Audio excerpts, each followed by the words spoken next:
Rosario del área de carga. Buenas noches, señor Sánchez.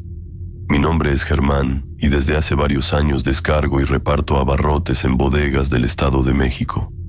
Siempre he dicho que en la carretera uno viaja con lo que trae en la caja y lo que carga en la conciencia. Pero yo, desde hace un tiempo, traigo colgando algo que no es mío y que tampoco me deja irme en paz. Esa historia que le voy a contar casi no la hablo con nadie, porque toca puntos que a muchos no les conviene. Por eso le pido que cambie mi nombre y omita las empresas. Usted sabe cómo está la cosa. Todo empezó una mañana cualquiera, en un mercado mayorista de la zona oriente. Llegué como siempre, de madrugada, con el tráiler lleno de cajas de abarrotes, aceite, azúcar, latas, galletas, todo eso. Venía desde una bodega grande donde, según el papel, todo había salido sellado y revisado. Cuando llegué al andén, me paré en reversa, apagué motor y abrí las puertas de la caja. El vapor frío me dio en la cara y el primer detalle raro me pegó como un golpe. En una de las argollas del riel, casi a la mitad de la caja, colgaba un rosario de madera. Era oscuro, como quemado por el tiempo. Las cuentas estaban gastadas, la cruz tenía una mancha que parecía sangre vieja o tierra pegada, no sabría decirle. Pero lo que sí supe de inmediato fue otra cosa. Ese rosario no estaba ahí cuando yo cerré la caja en la bodega de origen. Me quedé un rato en la rampa, nada más mirándolo. Uno se acostumbra a que a veces suban algo de contrabando, pero eso se siente distinto. Esto, en cambio, parecía olvidado, como si alguien lo hubiera dejado colgado a propósito para no irse del todo.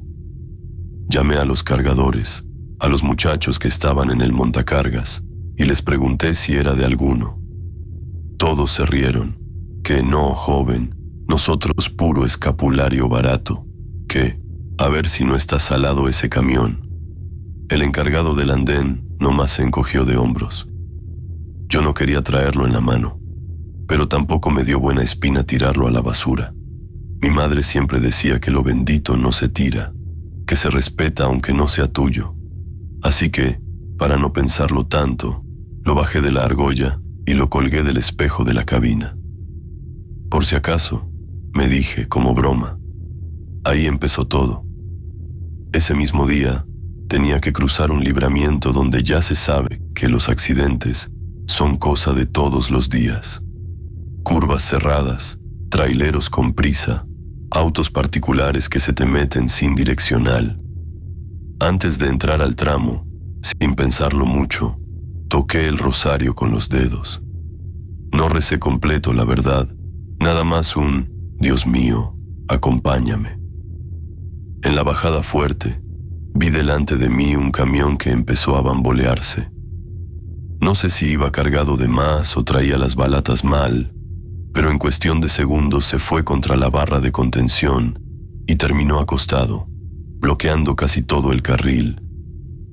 Yo alcancé a frenar a tiempo, literal por un suspiro. En el retrovisor vi cómo el tráiler que venía detrás de mí se abrió hacia el acotamiento y terminó metido en el monte. El único que quedó en medio, bien acomodado, fui yo.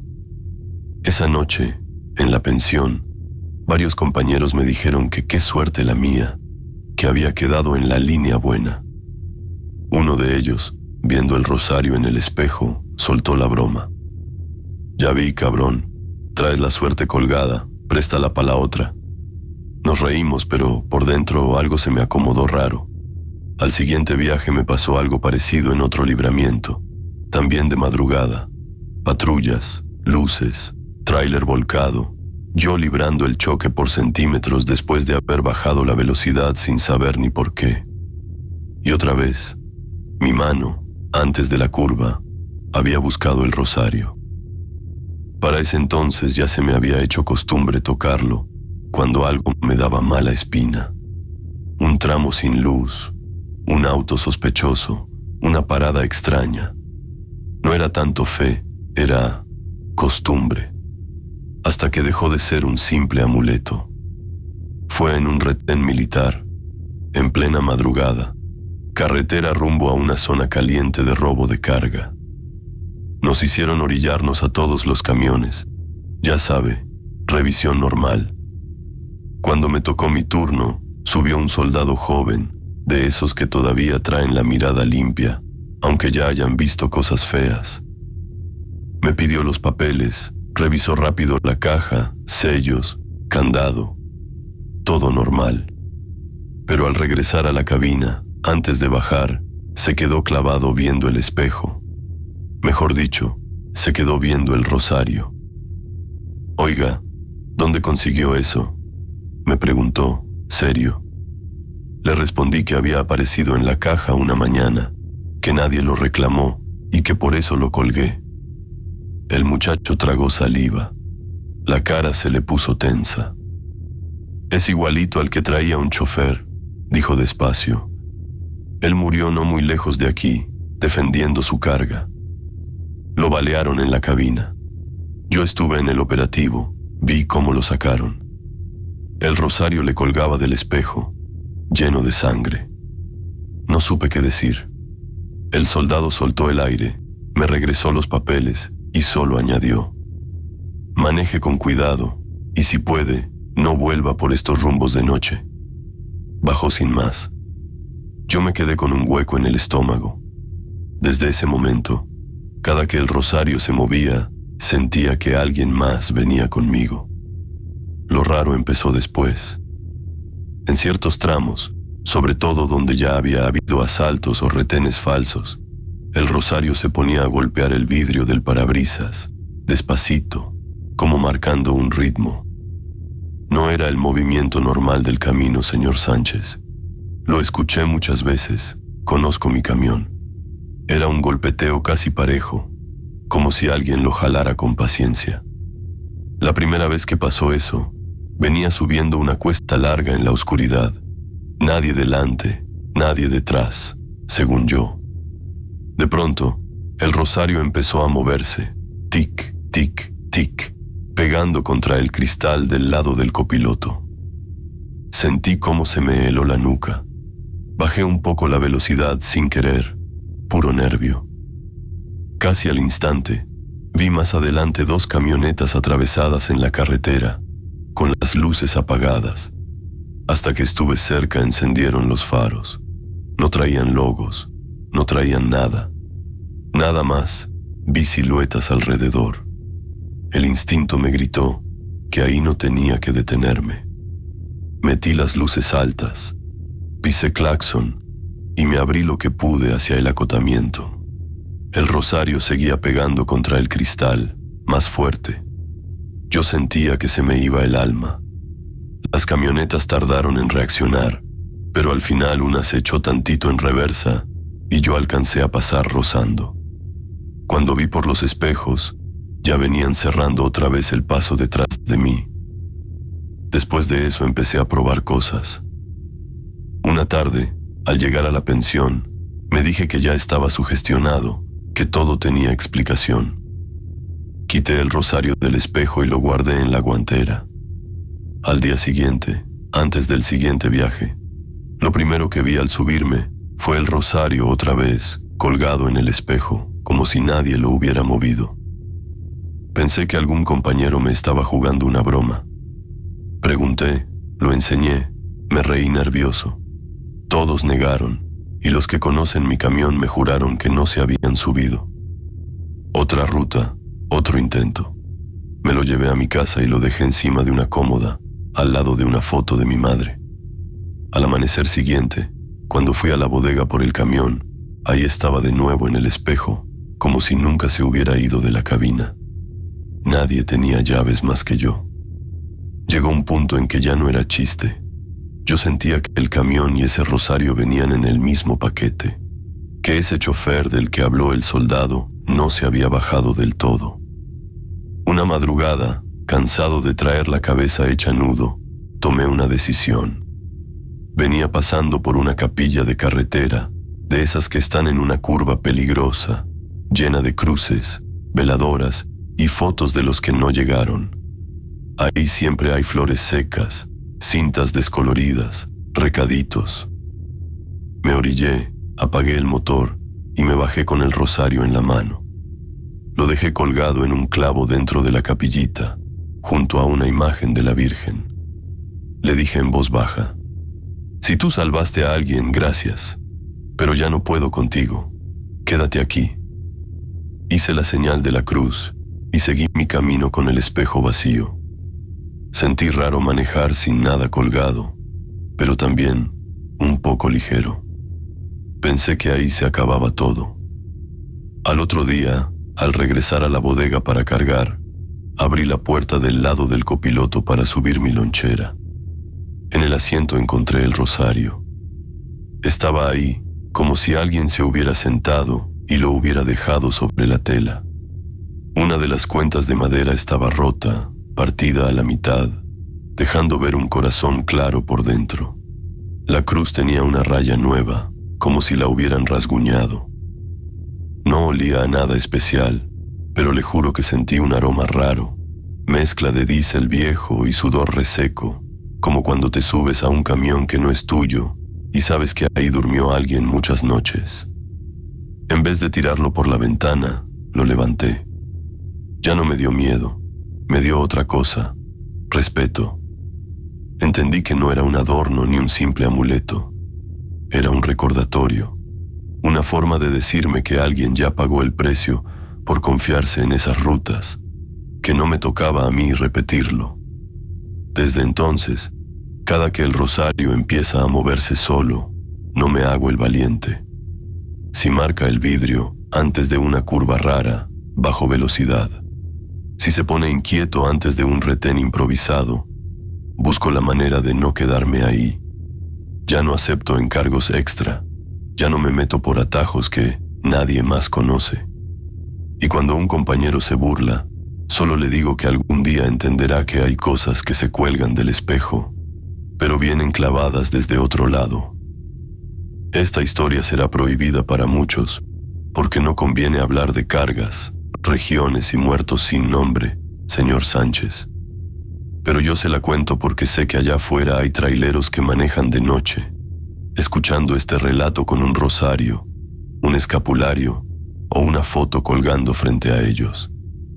Si algún día sienten que eso se mueve distinto, que les avisa algo, hagan caso. A veces los que ya no están son los únicos que se atreven a advertirnos lo que viene. Y así como yo traigo este rosario marcado, sé que en la carretera hay otros compañeros cargando cosas mucho más pesadas que una cruz de madera. Historias que tal vez, en la siguiente parte, alguien se anime a contarle también. La lista negra del patio vacío. Buenas noches, señor Sánchez. Mi nombre es Damián y manejo tractocamión para una empresa de transporte en el norte del país. Siempre pensé que lo peor que podía pasarme en carretera era un asalto, un accidente o quedarme sin frenos en una bajada. Nunca imaginé que lo que más me iba a quitar el sueño sería una firma que puse medio dormido en el patio de la empresa. Esa madrugada venía regresando de un viaje pesado, de esos en los que uno siente la cara acartonada del cansancio. Llegué al patio principal poco antes del amanecer. Me llamó la atención desde la reja. Casi no había unidades. El lugar, que normalmente parece un hormiguero de camiones entrando y saliendo, estaba casi vacío. Solo había un par de cajas estacionadas al fondo y las luces de la bodega contigua apagadas. En la caseta me dijeron que subiera directo a oficinas, que el supervisor de turno quería verme. Yo pensé que había algún problema con la ruta o con los viáticos, algo normal. Cuando entré al área de tráfico, solo estaba él, sentado con una torre de carpetas a un lado y una taza de café frío. Ningún otro administrativo, ningún guardia, nadie. «Qué bueno que ya llegaste, Damián», me dijo, sin saludar siquiera. «Firma rápido este ajuste y vete a descansar. Hoy estás fuera de rol». Empujó hacia mí un fajo de hojas sujetas con clip. Había datos de mi unidad, de la ruta, de las horas. En varias partes se veían renglones cubiertos con corrector blanco. como si hubieran borrado párrafos enteros. Alcancé a ver, por encima, unas palabras medio raspadas: traslado, bodega contigua, horario nocturno. ¿Qué es esto?, pregunté, todavía con las manos sucias de diésel. Ajuste administrativo, nada grave. El sistema marcó mal tu disponibilidad, hay que cuadrarlo. Firma todas y vete a dormir, hombre. Llevas muchas horas en carretera. Me respondió con una sonrisa cansada que no le llegaba a los ojos. La verdad, me sentía tan pesado que no quise discutir. Firmé hoja tras hoja, sin leer a detalle, confiando en que era lo de siempre. Cuando terminé, él acomodó todo muy rápido, casi arrebatándome las copias. Listo. Tu unidad queda fuera de servicio por mantenimiento. Hoy descansas. Mañana te avisan que sigue. Bajé del edificio con esa frase dándome vueltas en la cabeza. Fuera de servicio. El patio seguía igual de vacío. Solo se escuchaba el eco de mis botas en el concreto.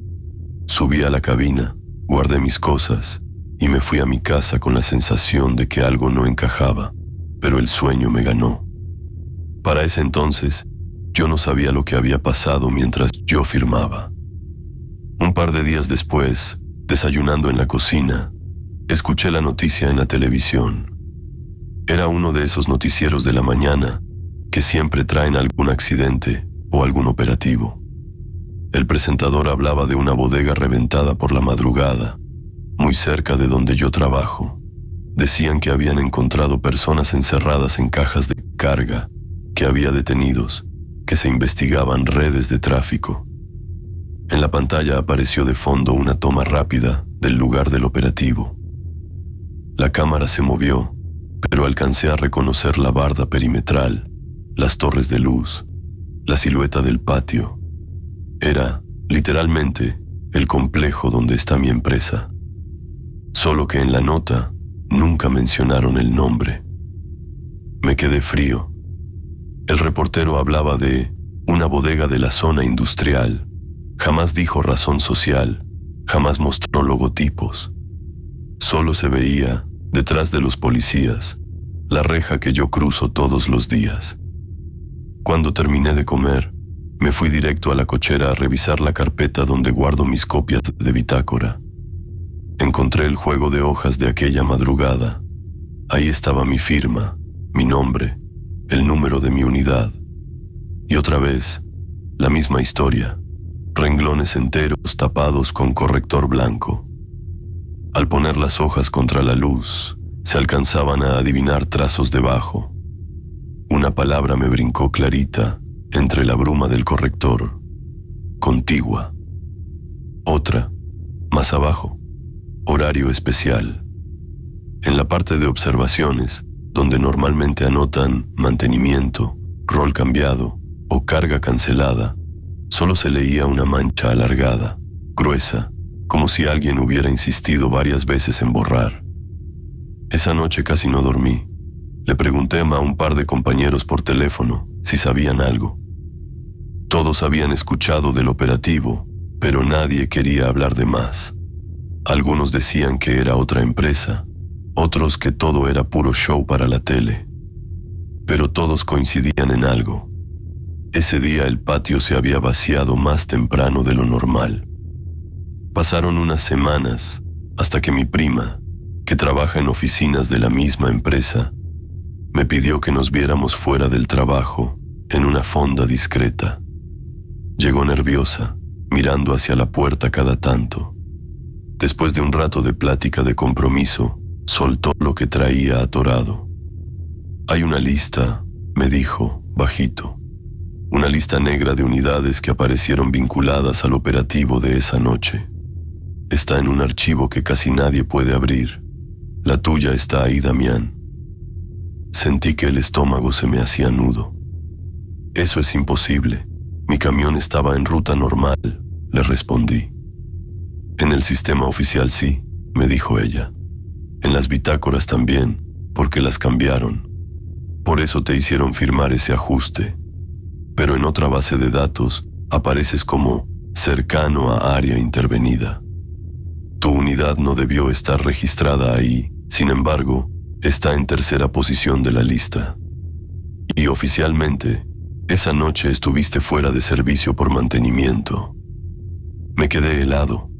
Entendí, en ese instante, que yo estaba pegado a algo mucho más grande que mi nómina. No me dijo más. Solo añadió que tuviera cuidado, que no comentara nada con nadie y que, si podía, buscara otra empresa en cuanto tuviera oportunidad. Desde entonces, cada vez que doy placas o número de unidad, siento que estoy metiendo la mano en un nido de víboras. En las casetas de cobro, donde normalmente el lector automático reconoce la tarjeta y levanta la pluma en cuestión de segundos, de pronto mi unidad empezó a tardar más de la cuenta. Metía la tarjeta, el sistema se quedaba pensando, la pantalla parpadeaba. Los autos de atrás empezaban a pitar. La primera vez lo atribuí a falla del sistema, la segunda también. Pero hubo una ocasión en una caseta larga, de esas que están en la nada, en la que lo vi clarito. La pantalla mostró por un segundo una palabra sobre mi número de placas. Alerta. Fue solo un parpadeo. Enseguida, la línea cambió a procesando. El cobrador evitó verme a los ojos, presionó un botón aparte y la pluma se levantó sin que me cobraran. Solo hizo una seña con la mano para que avanzara rápido. Yo me quedé con la boca seca y las manos sudadas en el volante. En un parque industrial fue peor. El acceso tenía cámaras y barreras automáticas. Al llegar al lector, el guardia escaneó mis placas y se quedó viendo el monitor con el ceño fruncido. Tardó tanto que tuve que bajar la ventana. ¿Pasa algo, jefe?, le pregunté. El hombre dudó unos segundos, luego tomó el radio, murmuró un código que no entendí y al final me devolvió una credencial que no era la mía. Después rectificó, como si se hubiera confundido. «Todo bien, avance por favor», dijo, pero la voz le temblaba un poco. Mientras cruzaba la pluma, alcancé a ver, en la caseta lateral, a dos tipos sin uniforme mirando hacia mi cabina. No parecían de seguridad normal. Eran miradas de inventario, de alguien que decide si vales la pena o no. Sentí la nuca pesada todo el resto del día. Con el tiempo, empecé a notar pequeños detalles. Patrullas que se quedaban un poco más mirando mi unidad cuando cruzaba ciertas carreteras. Camionetas estacionadas cerca de la entrada de la empresa, con gente que fingía hablar por teléfono. Llamadas perdidas de números raros que solo sonaban una vez. Yo seguía trabajando, porque uno tiene familia y deudas, pero cada viaje se sentía como caminar sobre vidrio. El remate llegó una tarde, al regresar a mi casa. En el buzón, junto a los estados de cuenta y publicidad, había un sobre manila sin remitente, sin logotipo, cerrado con cinta transparente. No tenía estampillas, así que no lo había traído el correo normal. Alguien lo metió ahí directamente. Lo abrí en la mesa de la cocina, con mis manos todavía oliendo a diésel. Dentro solo había una hoja doblada en dos. De un lado, una lista de nombres de choferes, escrita en computadora. Eran apellidos que yo conocía, compañeros que habían trabajado en la empresa, algunos todavía en activo, otros dados de baja. Varios nombres tenían una línea gruesa de plumón rojo atravesándolos, como si los hubieran tachado. El mío no estaba tachado. El mío estaba subrayado 2 veces, con el mismo plumón, como marcando algo pendiente. Volteé la hoja y, al reverso, con letra a mano, alguien había escrito un solo dato. El kilómetro exacto del operativo de aquella noche. Ese de las personas encerradas en cajas. El mismo que habían mencionado, de pasada, en las noticias. El mismo punto de la carretera por donde yo había pasado esa madrugada sin saber nada, o creyendo que no sabía nada. Me quedé mucho rato sentado, nada más mirando ese número escrito en tinta azul. Entendí que no era un error de sistema, ni una coincidencia. Alguien sabía exactamente dónde estuvo mi unidad, qué firmé y cómo me borraron de los papeles oficiales, pero no de las otras listas. Hoy sigo manejando, señor Sánchez, pero cada que veo una patrulla en el retrovisor o un lector de placas que tarda un poco más, siento que esa lista negra se estira como una sombra detrás de mí. No sé si los nombres tachados son los que ya callaron, ni sé qué significa estar subrayado.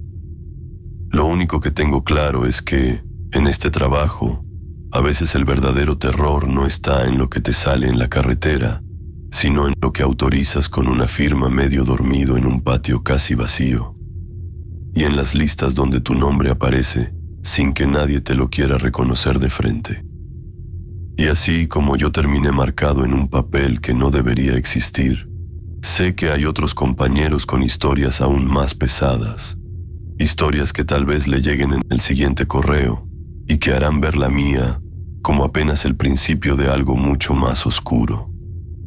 Promesa en el altar del patio. Buenas noches, señor Sánchez. Me llamo Martín y trabajo para una fletera en el Estado de México, de esas que ya perdieron más camiones por asalto que por descomposturas. Siempre supe que en la carretera uno se juega la vida, pero nunca pensé que también me la iba a jugar con una promesa hecha a la carrera en un altar improvisado, ahí atrás del patio de maniobras.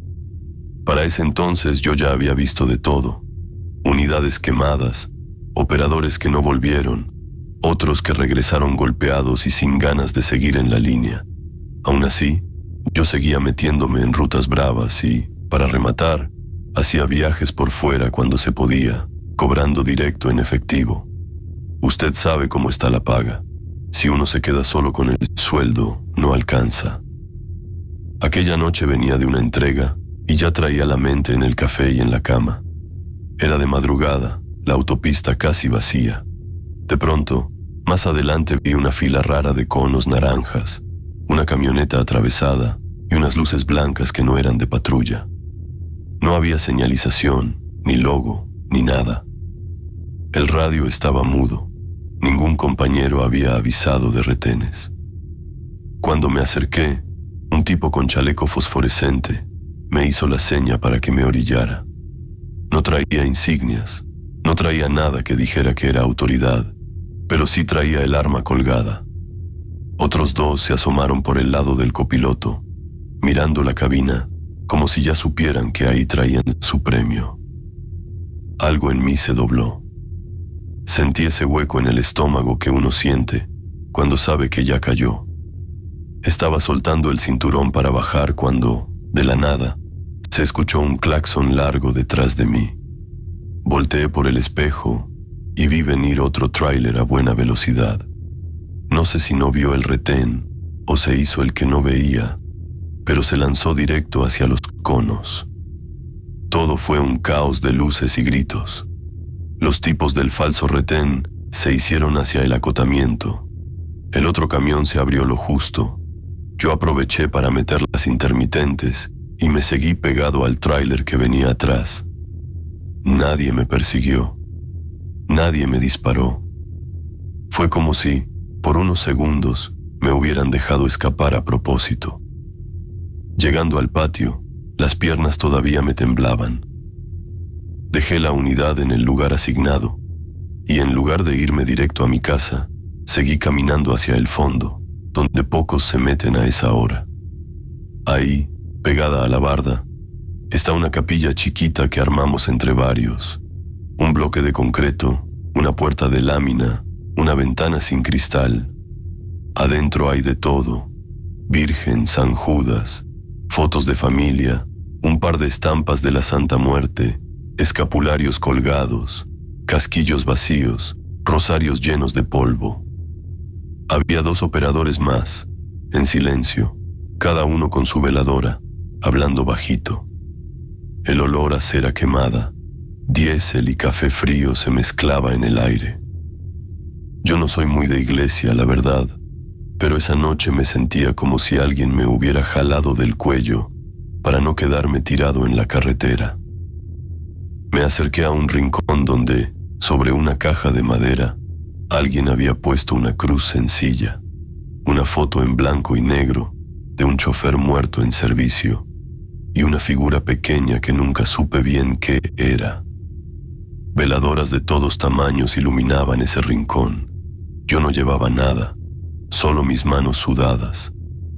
Sin pensarlo mucho, murmuré en voz baja, casi mordiéndome las palabras. Si me sigues cuidando así, te pago una misa cada mes y dejo de hacer viajes por fuera, pero no me sueltes en la carretera. No dije el nombre de ningún santo ni de ninguna figura. Se lo dije al altar, a todo eso junto, a lo que fuera que estuviera oyendo. Salí de ahí un poco avergonzado de mí mismo, pero con la garganta más ligera. Pensé que, al otro día, se me iba a olvidar.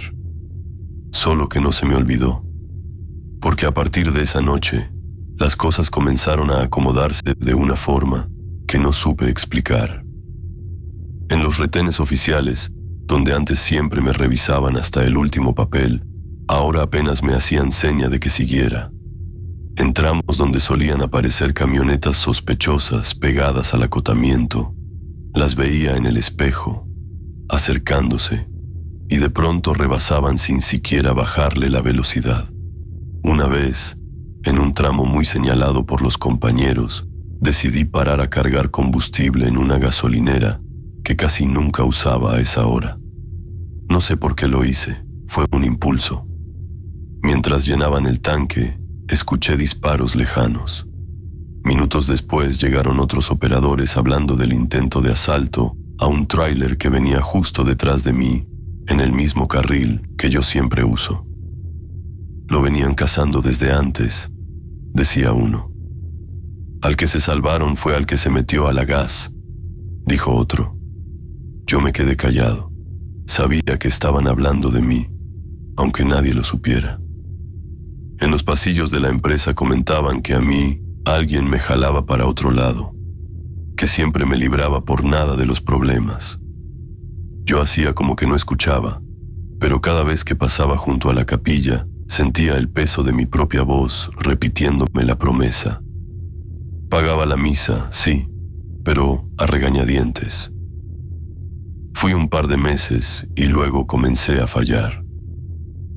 La bonanza me subió el ego. Empecé a pensar que todo era cuestión de experiencia, de saber leer la carretera, de saber dónde pararte y dónde no. Me convencí de que ya estaba salado y que nada me iba a pasar. Y poco a poco me fui resbalando otra vez a los viajes por fuera. Un embarque directo aquí y otro allá, efectivo en mano, noches enteras sin declarar todo lo que movía. La misa mensual se me fue quedando al final de la lista. El próximo mes voy, me repetía. Dios sabe cómo está la economía. Siempre había una excusa, hasta que una madrugada me hicieron sentir que la excusa se había acabado. Iba por una ruta que conocía casi de memoria.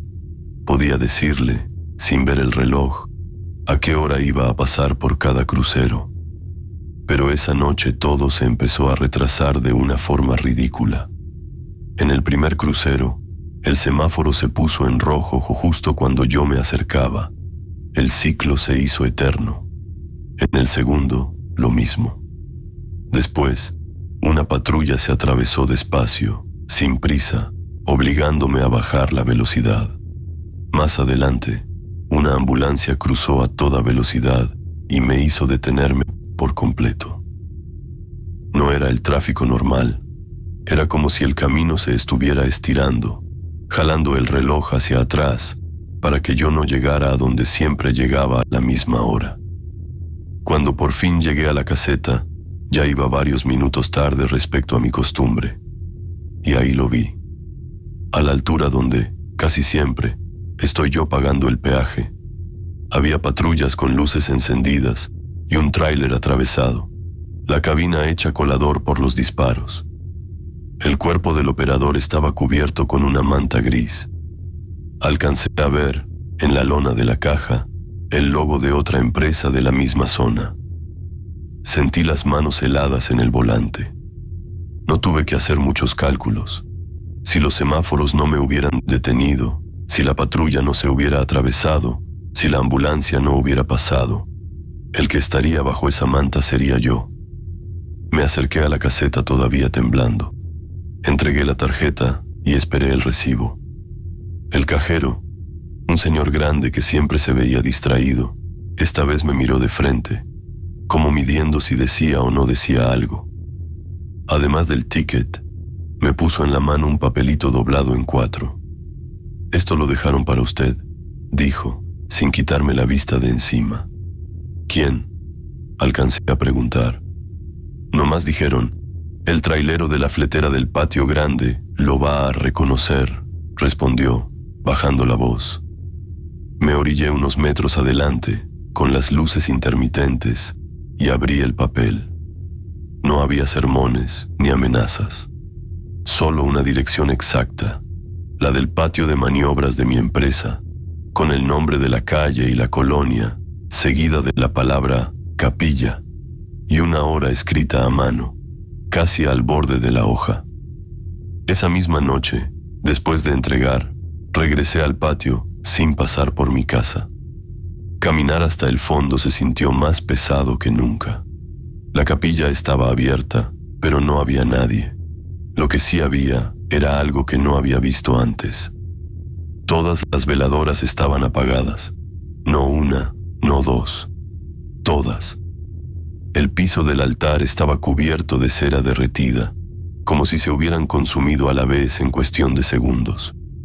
La cruz, las fotos, las figuras, todo estaba en su lugar, pero el aire se sentía espeso, cargado, como después de una discusión fuerte. No hubo voces, no hubo apariciones, solo ese silencio incómodo que hace más ruido que cualquier grito. Entendí el mensaje sin que nadie me lo explicara. Alguien había cobrado la promesa por mí, pero esperaba que yo empezara a cumplir mi parte. Desde entonces pago la misa mensual, señor Sánchez, no por devoto, sino por miedo. Cada vez que dudo en ir, algo se descompone en el tráiler sin motivo. Me cancelan la carga de última hora o me regresan a la ciudad por un supuesto cambio de ruta. Siempre termino con tiempo libre, a la hora precisa, con la capilla esperándome. No sé si de verdad hay algo cuidándome, o si nada más estoy atrapado en una cadena de casualidades que yo mismo alimenté con mi culpa.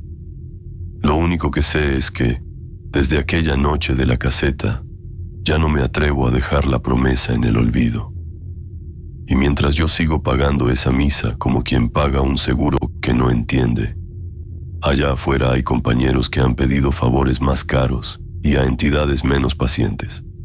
Esas son otras promesas, otros cobros, historias que, tal vez, en otra noche de carretera, alguien más le va a escribir para que usted las comparta con los que siguen manejando en la oscuridad. El encargo de la señora del maíz. Buenas noches, señor Sánchez. Mi nombre es Hilario y llevo varios años cruzando con tráiler la sierra de Oaxaca. Podría decir que conozco cada curva de memoria, cada caseta, cada parador, pero hay un pueblito en particular que se me quedó clavado en la cabeza. No por la carretera, sino por una señora y un costal que nunca debí aceptar. Ese pueblo está metido entre cerros, después de una bajada larga, donde la neblina se enreda en los árboles. Ahí, a la orilla de la carretera, había un puesto sencillo hecho con láminas y lonas, con un comal siempre caliente y filas de tortillas recién hechas. La señora que lo atendía era una mujer mayor, de trenzas canosas y manos curtidas por el maíz. Nunca supe su nombre real. Todos en el camino le decíamos la señora del maíz. Cada vez que pasaba por ahí, me detenía, aunque fuera solo unos minutos. Ella ya me reconocía. Me preparaba un taco con sal y salsa. Me daba café en vaso de plástico y siempre me apartaba 1 kilo de tortillas envueltas en servilletas de tela. Nunca me cobraba completo. Decía que los traileros éramos gente que anda lejos de su casa y que a esos había que tratarlos bien. Con el tiempo, se volvió una especie de amuleto para mí. Había compañeros que rezaban al salir de la base. Yo sentía que, mientras siguiera pasando con la señora del maíz, la sierra me iba a respetar. Más de una vez, estacionado frente a su puesto, miré al cielo y le dije a la Virgencita que mientras ella siguiera ahí, yo iba a seguir comprando tortillas y no le iba a fallar. La noche en que todo cambió, venía de regreso con carga ligera. Llovía feo, de esa lluvia fina que no se ve pero que moja todo. La carretera serpenteaba oscura y las luces del tráiler rebotaban en el asfalto brillante. Para ser honesto, esa vez pensé seguir de largo. Traía el tiempo justo y el sueño pegado a los párpados. Pero al acercarme al pueblo, vi la lucecita del puesto, más amarilla que de costumbre, y algo en el pecho me jaló hacia el acotamiento. Me orillé, puse intermitentes y bajé con el impermeable puesto. El puesto estaba casi vacío. No había clientes, solo la señora, con un rebozo negro sobre los hombros y el comal a media lumbre. El olor a maíz recién inflado se mezclaba con el de tierra mojada. «Ya pensé que hoy no iba a parar, hijo», me dijo, sonriendo con pocos dientes. «La lluvia espanta hasta a los traileros». Platicamos unos minutos mientras me hacía un taco. Yo le conté por encima de los asaltos en la región, de los retenes falsos, de las historias que corren en las bases. Ella me miraba seria, como si supiera más de la carretera que nosotros.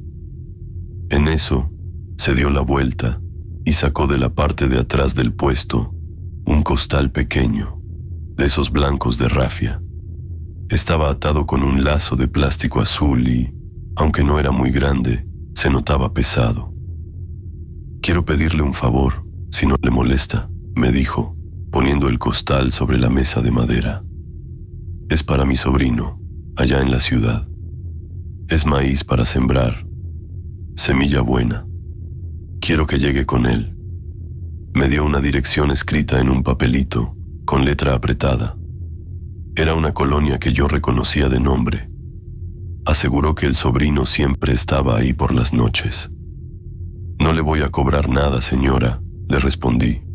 «Con todo lo que me ha dado, lo menos que puedo hacer es llevarle esto». Ella me tomó la mano con fuerza sorprendente para su edad. «No me falle, Hilario», dijo, mirándome serio. «Este encargo sí tiene que llegar». Asentí, un poco incómodo con la intensidad de su mirada. Subí el costal a la cabina y para que no llamara la atención, lo acomodé detrás del asiento, amarrado con el cinturón de seguridad viejo que uso para sujetar mochilas. Apenas cerré la puerta, me llegó el olor. No era el aroma seco del maíz, era otra cosa, una mezcla de tierra húmeda, algo agrio, como grano fermentado o bodega cerrada demasiado tiempo. Pensé que el maíz venía guardado desde la temporada pasada, que la humedad lo había echado a perder. Decidí no abrirlo por respeto. La señora confiaba en mí, no en mis curiosidades. Seguí el camino bajo la lluvia. Para ese entonces, el olor empezaba a clavarse en la cabina. Le subí a la ventilación, abrí un poco la ventanilla, pero cada vez que el aire se movía, ese olor volvía, pesado, pegado al asiento. Más adelante, al salir de una curva, vi las luces de la aduana sanitaria. Ya la conocía. Eran estrictos con frutas, verduras y productos de campo. Me formé detrás de otros vehículos. Un inspector con chaleco se acercó a mi ventana. «Buenas noches. ¿Lleva productos frescos, animales vivos, granos sin declarar?», preguntó. «Solo lo que viene en la factura», respondí, entregándole los papeles. Mientras él revisaba, otro se asomó por el lado del copiloto. Pasó la lámpara por el tablero, por la cama del camarote. Cuando la luz rozó el respaldo del asiento, el olor a tierra agria pareció intensificarse. El inspector frunció la nariz. «¿Huele algo raro?», me dijo el primero, sin alzar la vista. Yo sentí un cosquilleo en la nuca. «Debe ser el clima. La carga viene de la sierra», contesté, tragando saliva. El segundo inspector se quedó un momento mirando el costado del asiento, como si supiera que algo estaba ahí. Luego apagó la lámpara, intercambió una mirada rápida con su compañero y sin decir nada más, me devolvieron los papeles. «Puede seguir», dijo el primero. «Maneje con cuidado, el tramo adelante está resbaloso». Avancé con el corazón acelerado. Durante varios kilómetros pensé en orillarme, bajar el costal y revisarlo, pero la imagen de la señora, con su mano apretando la mía, me detenía. No quería faltarle al respeto. Además, había algo más, una especie de miedo tonto a abrirlo y ver algo que no supiera explicar. Llegué a la ciudad de madrugada, busqué la colonia, luego la calle, hasta que finalmente di con el número que venía en el papel. Era una casa de 2 plantas, con reja de herrería y un foco amarillo iluminando mal la entrada. Toqué el timbre. Tardaron un poco en abrir. Una joven de quizá 20 y tantos años, con bata y cara de sueño, asomó por la rendija. «¿Sí?», preguntó. «Buenas noches, disculpe. Vengo de parte de su tía, la señora que vende tortillas en la sierra. Me pidió que le trajera esto». Se lo dije mientras bajaba el costal de la cabina. El olor, al quedar a la intemperie, pareció hacerse más denso. La joven alcanzó a olerlo y se llevó la mano a la nariz. Cuando vio el costal, sus ojos se abrieron como platos. Dio un paso hacia atrás y por un segundo pensé que iba a gritar. «Mi tía murió hace meses», dijo, con la voz quebrada. «Y no tenemos familia allá. Nadie de los nuestros vive en ese pueblo». Yo me quedé mudo, con el costal entre las manos. «Quizás se confunde», intenté explicarle. «Ella me dio esta dirección, con su letra. Me habló de su sobrino». La joven negó con la cabeza, una y otra vez, como si quisiera sacudirse algo.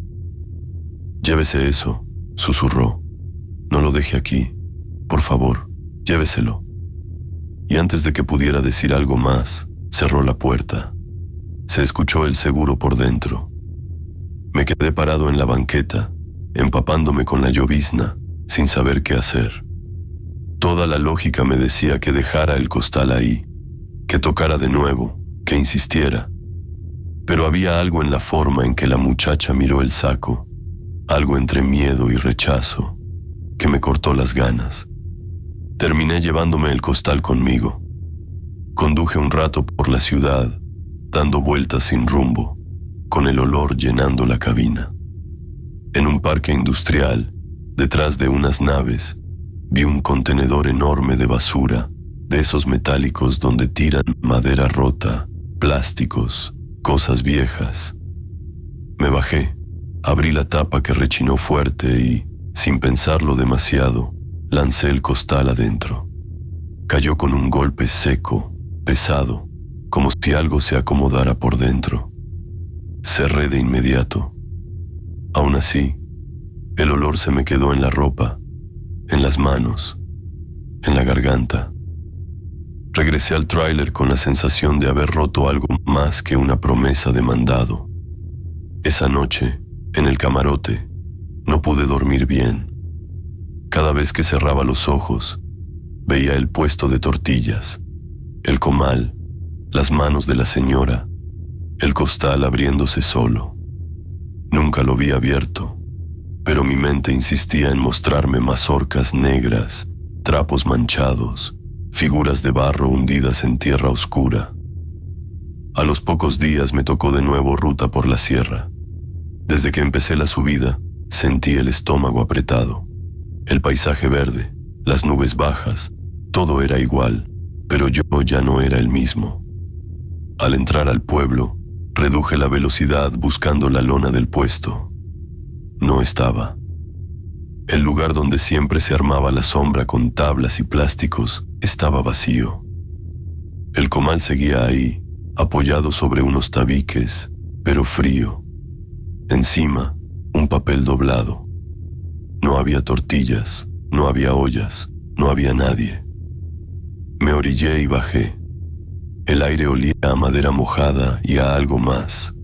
Una nota conocida, agria, que me hizo sudar frío. Me acerqué al comal. El papel estaba protegido del viento con una piedra pequeña. Tenía mi nombre escrito, completo, con esa misma letra apretada que vi en la primera dirección. Lo abrí. Adentro venía otra dirección, con calle y colonia en la ciudad, distinta a la primera que me había dado. Al lado, con tinta corrida, una sola palabra: sobrino. El papel entero olía igual que el costal que yo había tirado en aquel contenedor. No pregunté. No me atreví a ir con los vecinos a decirles nada. Apenas alcancé a ver, de reojo, que algunas puertas se cerraban cuando me vieron ahí parado. Sentí la mirada de alguien desde dentro de las casas, pero nadie salió. Subí al tráiler casi corriendo. Mientras salía del pueblo, miré por el espejo y vi algo que, desde entonces, se repite más de lo que me gustaría admitir. Un par de perros delgados, de esos de pueblo, comenzaron a correr junto al camión, pegados al acotamiento. Iban a la altura de la cabina, sin ladrar, sin perder el paso. Solo corrían, mirándome de reojo. Al llegar a donde la carretera se abre y comienza la bajada, se detuvieron en seco y se quedaron ahí, viendo cómo me alejaba. Eso pasa cada vez que cruzo por ahí, señor Sánchez. A veces son 2 perros, a veces son varios. Nunca ladran, solo me siguen hasta cierto punto y se quedan plantados, como si estuvieran esperando que yo regrese con algo que nunca entregué. Nunca he preguntado qué pasó con la señora del maíz. No quiero que me digan que nunca existió o que murió antes de que yo dejara aquel costal en la basura. Tampoco he ido a la dirección nueva. Me da miedo encontrar a alguien que me diga que lleva mucho tiempo esperando un encargo que nunca llega. Lo único que cambié fue que ya no acepto nada que no venga en la factura, ni cajas, ni bolsas, ni recados. Pero aún así, cada vez que paso por esa sierra y veo a los perros del pueblo seguirme en silencio, siento que hay un mandado flotando entre la montaña y la ciudad, y que tarde o temprano, alguien va a venir a cobrármelo. Y si por un simple costal yo cargué con esa culpa en cada kilómetro, imagínese lo que traen encima los compañeros que aceptaron cosas mucho peores sin saberlo. De uno de esos viajes marcados, señor Sánchez, trata la confesión que sigue en su programa. Ruta fantasma a la minera. Buenas noches, señor Sánchez. Mi nombre es Andrés y soy trailero de Zacatecas. Llevo varios años moviendo carga entre mineras, parques industriales y bodegas polvorientas que casi ni salen en los periódicos. Creía que ya había visto de todo en la sierra, pero hay un viaje en especial que todavía me pesa. No en la nómina, sino en la conciencia. Es de esos que uno no apunta en la bitácora, pero se le quedan escritos en la cabeza para siempre. Esa noche yo ni siquiera estaba programado para salir. Ya me había estacionado en el patio, había entregado papeles y estaba listo para irme a mi casa. Mi hijo me había mandado un mensaje preguntando si iba a alcanzar a cenar. En eso sonó el teléfono. Era el jefe de patio, con esa voz que uno ya reconoce cuando la cosa no viene normal. Andrés, ¿me haces un favor? Salió un viaje urgente a una minera en la sierra. No estaba en la ruta, es apoyo de última hora. Es sencillo, subir, descargar y regresarte. Yo dudé. Llevaba un día pesado, pero él insistió en que era buen pago y que venía desde arriba. Para ese entonces, decir que algo viene desde arriba ya no tranquiliza a nadie. Pero uno también sabe que en este oficio, la palabra no se paga caro. Acepté. Cuando llegué hasta la oficina, la cosa ya se sentía rara. No me dieron la hoja de ruta impresa como siempre, ni sello de la empresa, ni croquis con logotipo. Era una hoja blanca, escrita a mano con letra apretada. En lugar del nombre de la minera, venían unas siglas que no conocía y unas coordenadas anotadas en un margen. «No metas esta ruta al grupo de mensajes», me dijo el jefe, sin mirarme a los ojos. «Nada de mandar ubicación en tiempo real, ya sabe, por seguridad». Eso fue lo primero que me hizo ruido. Normalmente son ellos los que exigen fotos, ubicación, tiempos. Esa noche, al contrario, querían silencio.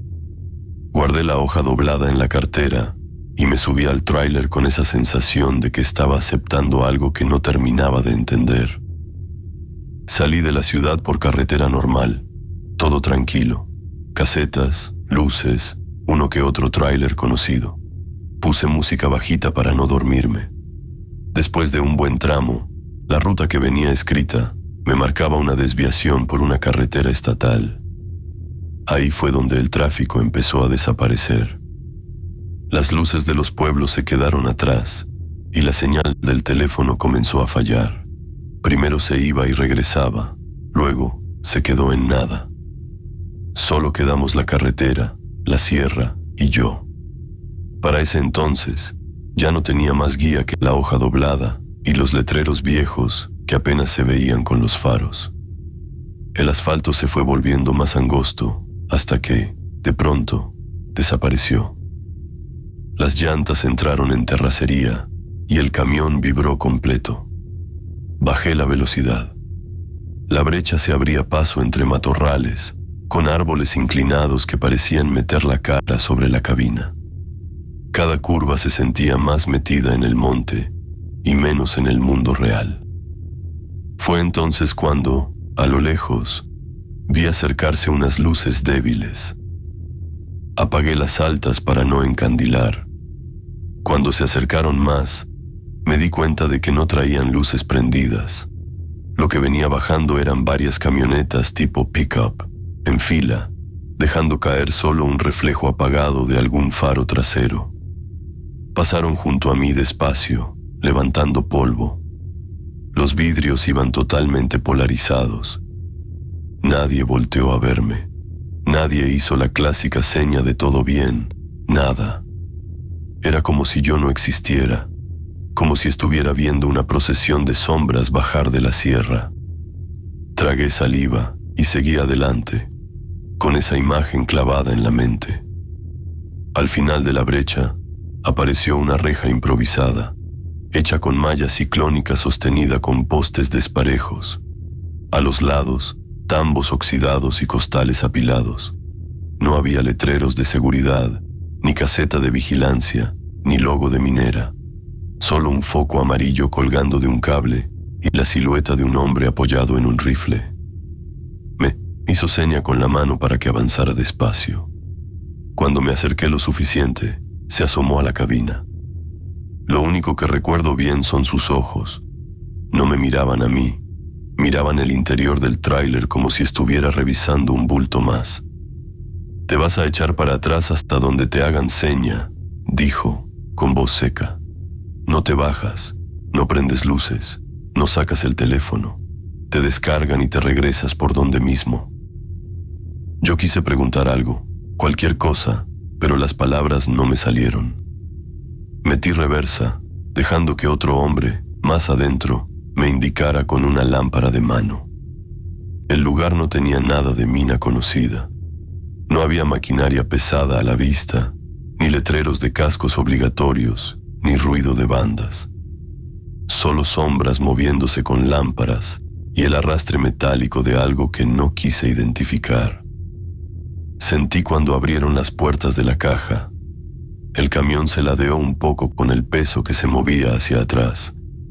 Escuché cadenas, golpes secos, Un murmullo de voces bajas que no parecían hablar de mineral. El olor a tierra húmeda se mezcló con otro más penetrante, como a metal y diésel viejo. Quise voltear por el espejo, pero me obligué a mirar solo el tablero.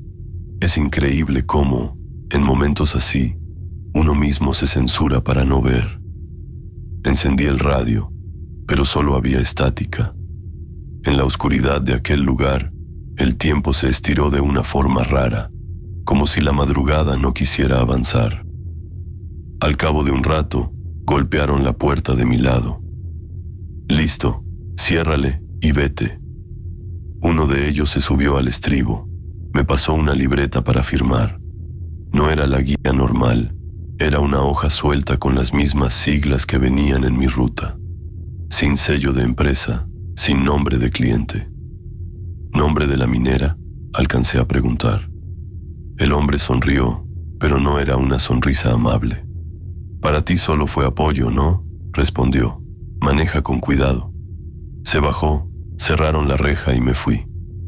En el retrovisor, antes de que la brecha hiciera su primer curva, alcancé a ver algo más.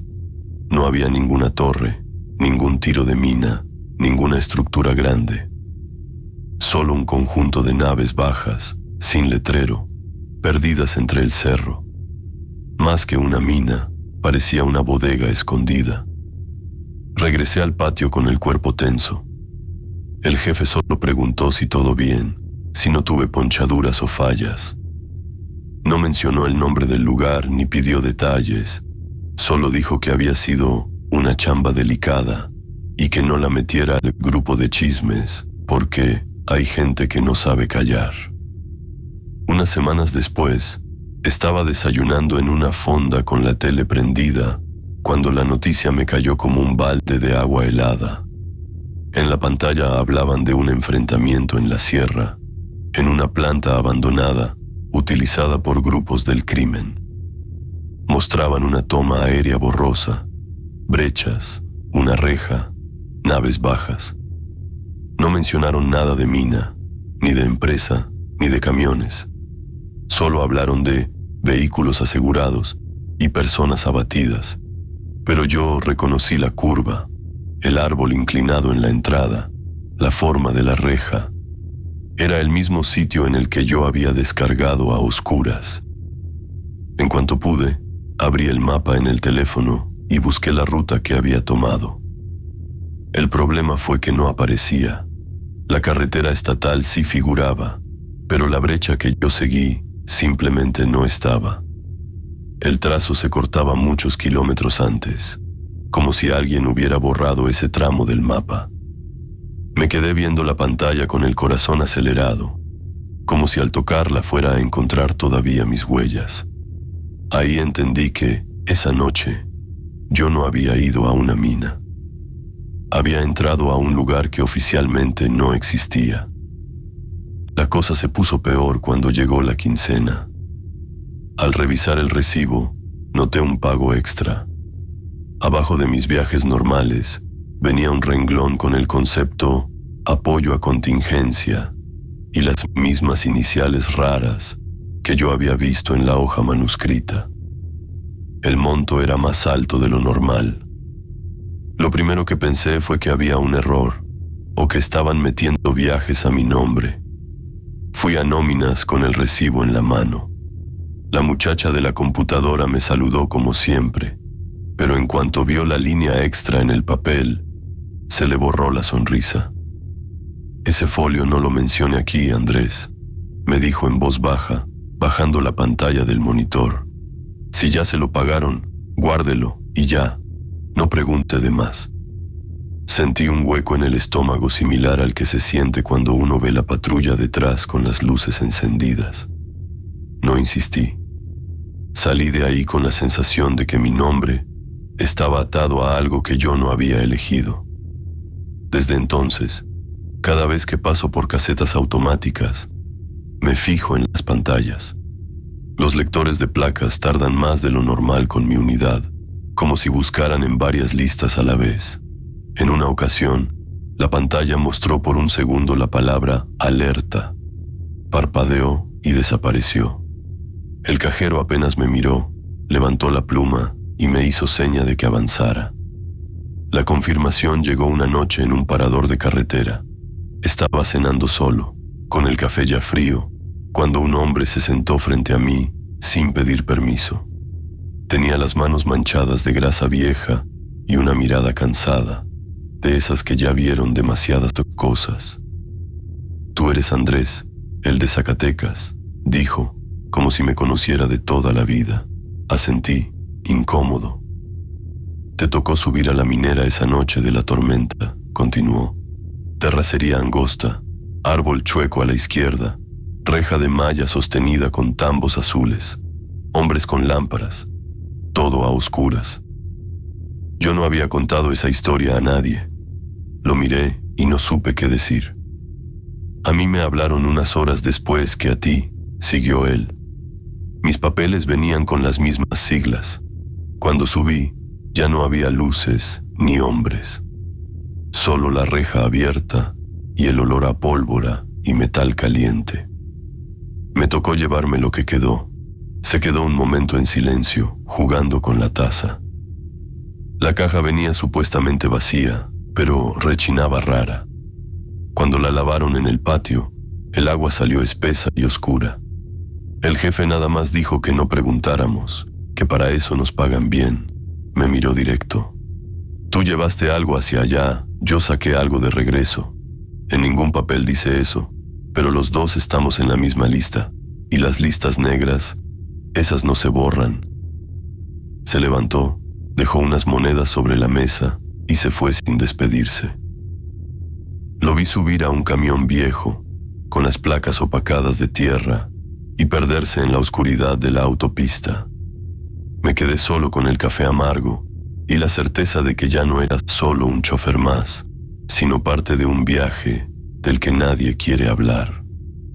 Desde esa noche, señor Sánchez, aprendí a desconfiar de las rutas escritas a mano y de los viajes con iniciales en lugar de nombres. Hay caminos que no aparecen en los mapas, pero existen en expedientes que nunca veremos. Y si en mi caso fue una brecha hacia una minera fantasma, sé que hay otros compañeros que han guiado sus tráileres hacia destinos todavía más prohibidos. De uno de esos recorridos marcados en silencio, trata la siguiente confesión que está por escuchar su audiencia. El chofer al que todos buscan. «Buenas noches, señor Sánchez. Me llamo Cristóbal y soy trailero de Guadalajara.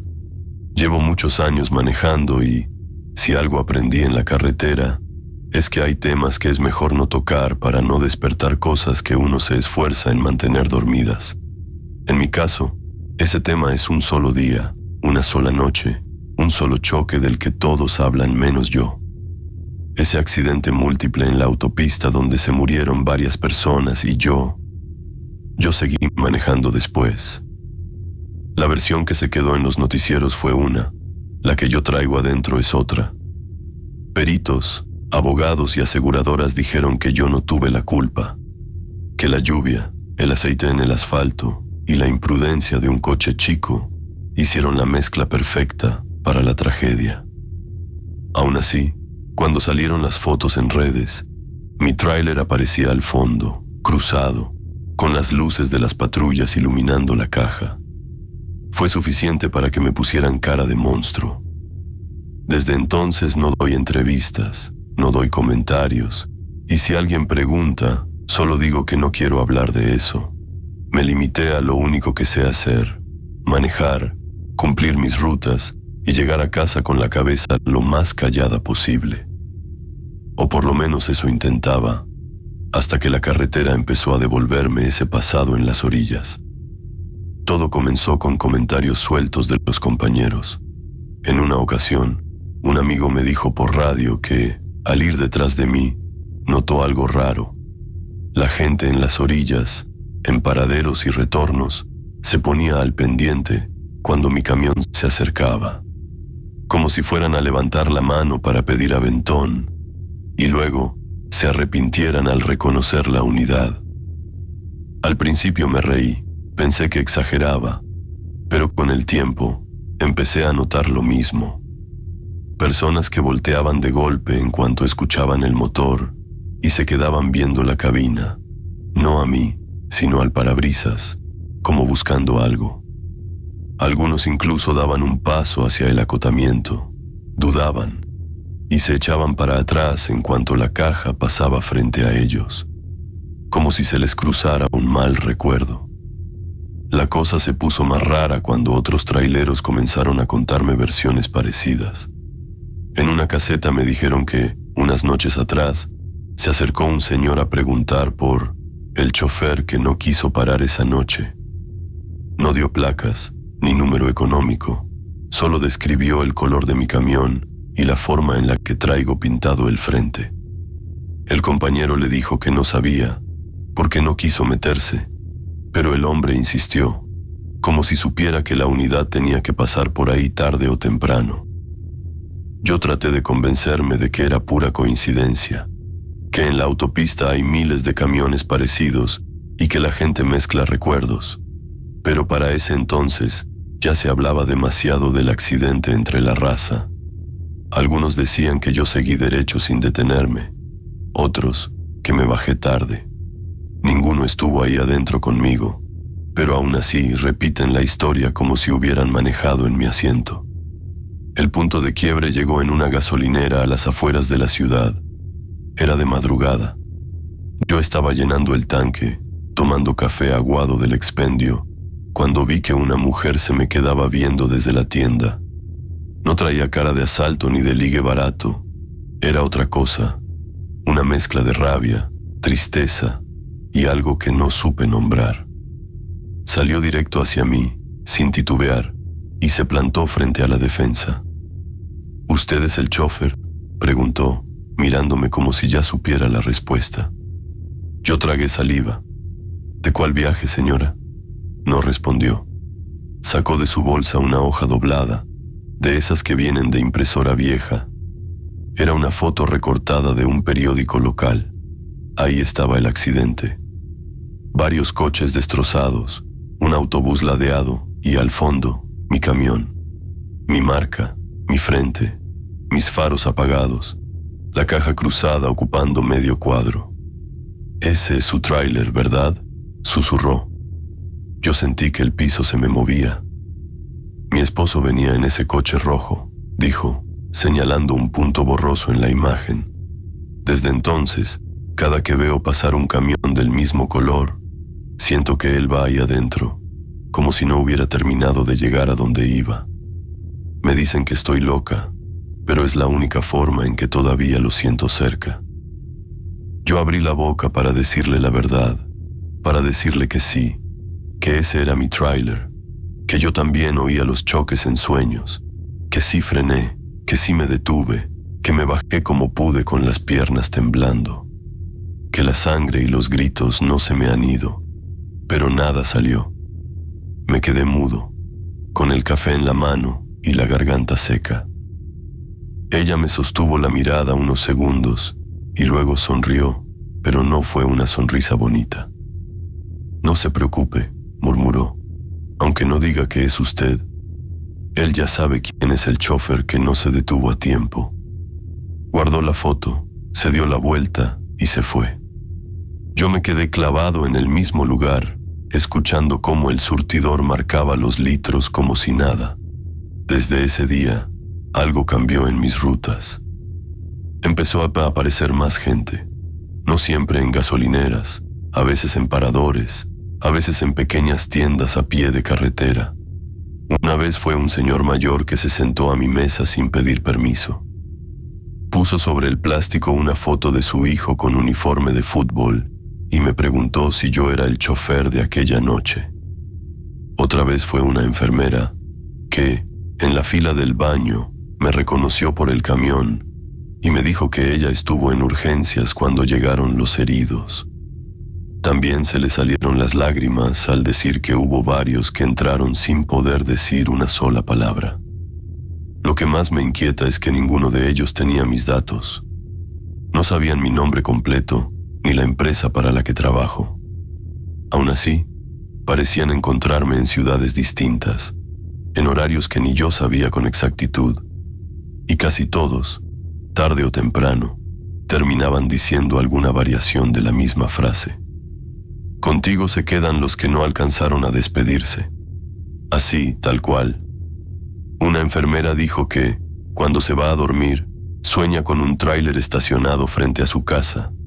Mismo color, misma lona. El motor apagado, las luces en sombra. A veces ve la puerta del chofer abierta, pero nunca ve a nadie bajarse. Otro, un paramédico, me contó que en su sueño el camión se queda en el acotamiento, cerca de donde fue el choque, y que escuchan puertas abrirse y cerrarse sin ver a un solo conductor. Yo intento ser lógico. Pienso que quizá todos se conocen entre ellos, que se pasan fotos, que las redes hacen su trabajo, pero hay detalles que no tienen explicación. Una mujer describió el interior de mi cabina sin haber subido nunca, el rosario que cuelga del espejo, la playera de mi equipo amarrada en el respaldo, la estampita pegada en el tablero. Dijo que así lo ve en sus sueños cada vez que escucha ambulancias a lo lejos. Con el tiempo, cada ruta empezó a sentirse como una procesión silenciosa. En las casetas, siempre hay alguien que me mira fijamente más de la cuenta. En los puentes peatonales, a veces se queda una persona quieta, sin caminar, solo siguiendo con la vista el paso del camión. No sé si son los mismos familiares, desconocidos, que vieron la nota o algo más que se subió conmigo desde aquella madrugada. Algunas noches, cuando paso por el kilómetro maldito donde fue el accidente, baja la velocidad sin que yo lo quiera. El cuerpo se anticipa. Hay una cruz grande a un lado, con flores que cambian seguido, veladoras nuevas y algunas botellas que no estaban la semana anterior. He visto otros camiones tocar el claxon al pasar. Yo bajo un poco la mirada y rezo sin voz, pidiéndole a Dios que, si alguien se quedó atorado en ese pedazo de asfalto, me deje seguir adelante sin llevarlo conmigo. A veces siento el asiento del copiloto hundirse un poco en plena recta, como si alguien se acomodara discretamente sin hacer ruido. No hay puertas que se abran, no hay voces claras, solo esa sensación de que la cabina no va vacía. Otras veces, el espejo interior refleja una sombra que no coincide con ninguno de mis movimientos, y cuando parpadeo, desaparece. Yo nunca pedí ser intermediario de nadie, señor Sánchez. No soy sacerdote, ni psicólogo, ni vidente. Solo soy un chofer que hizo todo lo que pudo en una noche que se salió de control. Pero parece que, para mucha gente, mi camión es el último hilo que los une a lo que perdieron. El último escenario donde vieron con vida a sus familiares, aunque yo solo haya sido una pieza más en el caos. No sé si los que me persiguen son los muertos, los vivos, o simplemente la culpa acumulada de todas esas carreteras. Lo único que tengo claro es que cada vez que enciendo el motor, llevo algo más que la carga que marca la factura. En mis espejos van pegadas miradas, nombres y preguntas que nadie me hace en voz alta, pero que siento igual cada vez que alguien me detiene solo para verme de cerca. Esa es mi historia, señor Sánchez. Si usted decide contarla, quizá alguno de ellos por fin entienda que yo también me quedé atrapado en esa noche, aunque mi cuerpo haya salido con vida. Tal vez, al escucharla, se suban de una vez al tráiler correcto y me dejen seguir manejando en paz. Y a ustedes, comunidad que nos escucha, gracias por haberse quedado hasta el final de estas historias de terror prohibidas de traileros mexicanos.